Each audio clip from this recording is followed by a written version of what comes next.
जानेंगे। पहाड़ों पर बारिश के बाद पानी मैदानों की तरफ आता दिख रहा है, तो मैदानों में भी बादल जमकर बरस रहे हैं। यूपी के अलग अलग जिलों में भारी बारिश की वजह से बाढ़ जैसे हालात बन गए हैं। चित्रकूट से लेकर झांसी और दूसरी जगहों पर बारिश से मुश्किलें बढ़ गई हैं।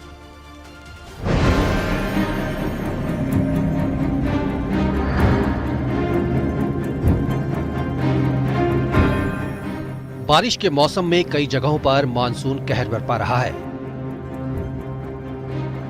यूपी के बुंदेलखंड में भारी बारिश के बाद हालात मुश्किल हो गए। चित्रकूट में लगातार हो रही मूसलाधार बारिश और डैम के ओवरफ्लो होने से गेट खोले जा रहे हैं।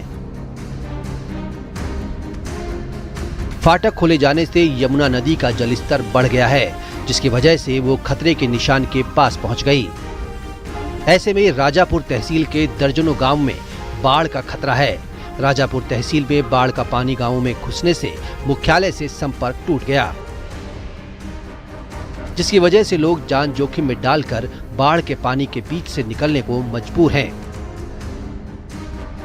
इस समय हम खड़े हैं राजापुर तहसील के अर्की गांव में, जहां आप मेरे पीछे देख सकते हैं कि किस तरीके से जो यमुना नदी का बाढ़ का पानी है वह छोटे नालों के माध्यम से यह अर्की गांव में पहुंच गया है, जिसकी वजह से जो अर्की गांव से अन्य गांवों को जाने वाला जो संपर्क मार्ग है, चाहे वह चांदी हो, गुरौला हो और 1 दर्जन से ज्यादा गांव हैं जो अर्की गांव से उनका संपर्क मार्ग टूट गया है। यहां पर किस तरीके से जो ग्रामीण है वह बाढ़ के पानी के बीच से यमुना नदी के बाढ़ को पार कर रहे हैं। आप इन तस्वीरों में देख सकते हैं कि किस तरीके से जो ग्रामीण हैं वह बीच बाढ़ के पानी से होकर के यहाँ पे गुजर रहे हैं। जो अपने कपड़े हैं वह उतार कर अपने हाथों पर और सर पर लिए हुए हैं और अपनी जान जोखिम में डालकर यहाँ से निकल रहे हैं। कहाँ से आए हैं आप? चांदी धमाई से है। कितना बाढ़ का पानी है? पानी कमर नटाई भर है। तो कितना डर लग रहा है आप लोग को? बहुत डर लग रहा है। तो कितना बाढ़ का पानी है, कितना प्रभावित? पानी छाती यहाँ गले तक। तो क्या अंदर गाँव में भी पानी भरा है? हाँ, गांव में तो पानी पहुँचेगा। बुंदेलखंड के महोबा जिले में पिछले 4 दशकों में ऐसी बारिश देखने को नहीं मिली जो अब मिल रही है, जिसने जनजीवन को पूरी तरह से अस्त व्यस्त करके रख दिया। भारी बारिश से जिले के सभी प्रमुख तालाब ओवरफ्लो हो चुके हैं। वहीं ग्रामीण इलाकों में जल भराव के कारण हालात गंभीर हो चले हैं। बारिश के चलते कुछ मकान भी ढह गए, जिसमें 2 लोगों की मौत हो गई। बारिश से घरों में रखा अनाज बर्बाद हो गया, तो कच्चे मकान तेज हवाओं और पानी के दबाव में धराशायी हो रहे हैं। बेला सागर, बड़ा तालाब, कीरत सागर जैसे प्रमुख जलाशय लबालब हैं, जिनका पानी आबादी वाले इलाकों में दाखिल होने लगा है। मगर बहुत बारिश हो रही है, कुछ नहीं कर पा रहे हैं। धंधा पानी कुछ नहीं चल रहा। घर मकान हमारे सब गिर गए हैं, कच्चे थे। क्या करें, परेशान है। क्या बच्चों को खिलाएं, क्या खाएं, कहाँ लेके जाएं, उनको ले घूम रहे सब जगह। गांव में डीपीआरओ के माध्यम से और जो कस्बे हैं वहाँ पर ईओ नगर पालिका के माध्यम से जो है सुविधाएं प्रोवाइड की जा रही हैं और इस पर सतर्क नज़र रखी जा रही है कि जब बारिश समाप्त होती है तो कोई भी बीमारी ना फैले, तो उसके लिए दवाइयों का छिड़काव के लिए स्पष्ट निर्देश दिए गए हैं। महोबा का दिसरापुर गांव पूरी तरह जलमग्न है। गांव की गलियों से लेकर घरों तक सिर्फ पानी ही पानी नजर आ रहा है। पानी ने गांव के लगभग 20 कच्चे मकानों को गिराकर तबाह कर दिया।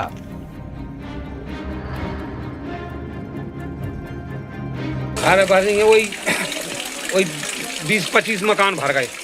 25 मकान बकरी से कम नहीं भरी। 25 हाँ 25 बकरी भरी। अच्छा, कितना टाइम से बारिश हो रही? कितने ये टाइम से बारिश हो रही है? कल जानू 10 बजे हो रही, 10 बजे दिन से, और जानू 12 बजे रात से जानू जो घटना हो रही है। प्रयागराज में गंगा और यमुना नदी का जलस्तर एक बार फिर से तेजी से बढ़ने लगा है। 3 दिन पहले तक जहां पानी का बहाव थमता दिख रहा था, वहीं अब दोनों नदियों ने एक बार फिर रफ्तार पकड़ ली है। इस बीच लेटे हनुमान मंदिर एक बार फिर बाढ़ की चपेट में आ गया। श्रद्धालु अब सड़क पर खड़े होकर ही दर्शन कर रहे हैं। वाराणसी में गंगा का जलस्तर इतना बढ़ गया कि शमशान घाटों में भी पानी भर गया। इसकी वजह से शवों को गलियों में जलाया जा रहा है। हरिश्चंद्र शमशान घाट जलमग्न हो चुका है। जहां शवों का अंतिम संस्कार होता था, वहां अब पानी ही पानी है।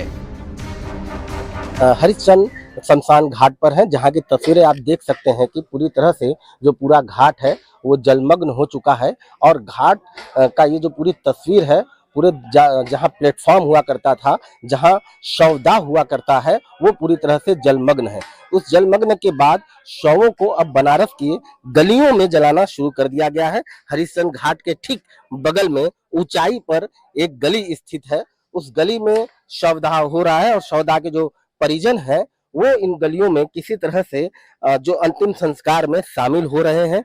तस्वीरों में आप देख सकते हैं इस छोटी सी गली में भीड़ लगी हुई है और उसके बगल में एक चौड़ी गली है, वहीं पर शवदाह का जो पूरा कार्यक्रम है वो हो रहा है। चित्रकूट में भारी बारिश से सड़क धंस गई, जिससे सड़क किनारे खड़ा बालू से भरा ट्रक पलट गया। ड्राइवर और हेल्पर ने किसी तरह अपनी जान बचाई। महोबा में शिवहार बांध पूरी तरह भर चुका है। बांध के फाटक खोलते ही आसपास की नदियां उफान मारने लगीं। ग्रामीण इलाकों में जल स्तर बढ़ गया। हालात ऐसे हो गए कि एक बुजुर्ग दंपति 24 घंटे से पानी में फंस गया। बाद में रेस्क्यू टीम ने बुजुर्ग दंपति सहित 2 मवेशियों को बचा लिया। दोनों खेत में काम कर रहे थे, लेकिन इस बीच नदी का जल स्तर बढ़ गया। Bureau report, news 18 Uttarakhand.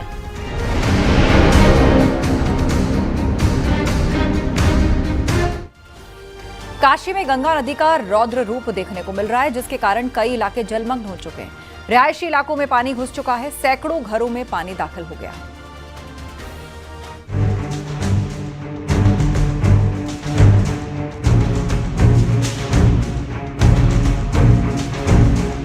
Kashi नगरी भी इन दिनों बाढ़ की चपेट में है।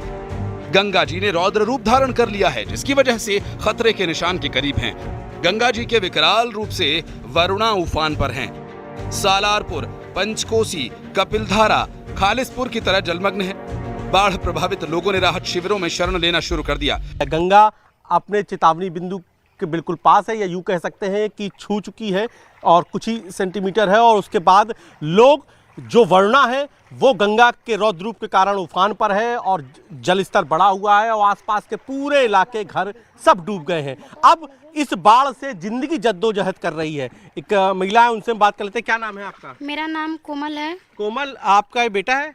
हाँ, ये मेरे देवरानी का बेटा है। जी। मेरी बच्ची अंदर पानी में फंसी हुई है। अभी इधर कोई सुविधा भी हम लोग को नहीं मिला है।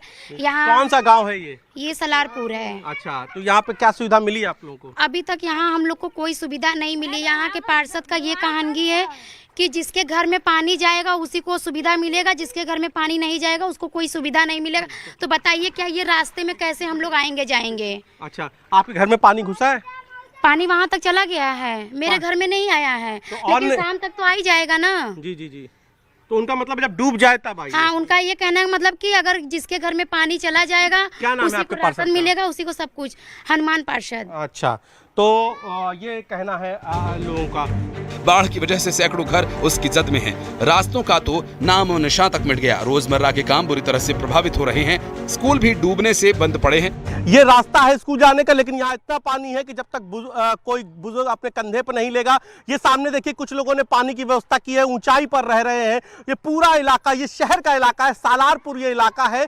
और यहीं के बाढ़ प्रभावितों से मुख्यमंत्री योगी आदित्यनाथ मिले भी थे, उनको राहत सामग्री भी दी थी। और यहाँ पर प्रशासन की कोशिश, मुख्यमंत्री ने साफ तौर पर निर्देश दिए हैं कि किसी भी तरीके से प्रभावित लोगों को दिक्कत ना होने पाए। इसलिए उन्होंने अफसरों की ड्यूटी भी लगाई है यहाँ पर कि 24 घंटे यहाँ की निगरानी करें। निचले इलाकों में लगातार बाढ़ का खतरा बढ़ता जा रहा है। दशाश्वमेध घाट और मणिकर्णिका घाट पर पानी भर गया, जिससे लोगों को परेशानी हो रही है।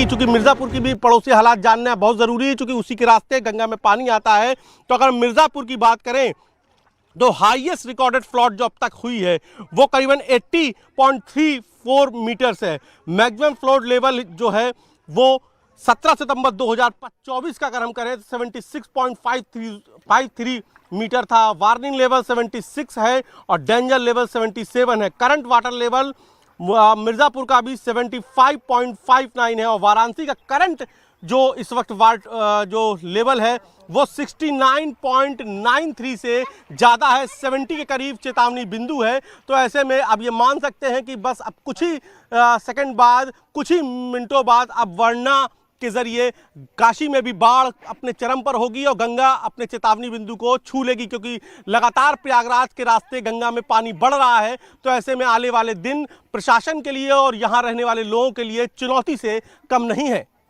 कैमरा पंकज सिन्हा के साथ उपेंद्र द्विवेदी, न्यूज़ 18 वाराणसी।